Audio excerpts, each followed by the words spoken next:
भैया के घर लालन हुई है बहनी सुनी आधी रतियाना होत बिनु शर्मा सबेरवा की जुनिया पहुँच गई बिरना दुआरियाना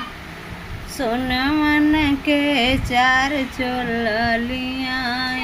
चंदियन के कर धनियाना फर्स्ट क्लास के टोपी ले आई नऊ से लागल जलरिया भैया जे पूछई अपनी धन से धन काऊ काऊ लाई बहनियान पितरन के चार चोलियाँ तमन के कर धनियान थर्ड क्लास के टोपी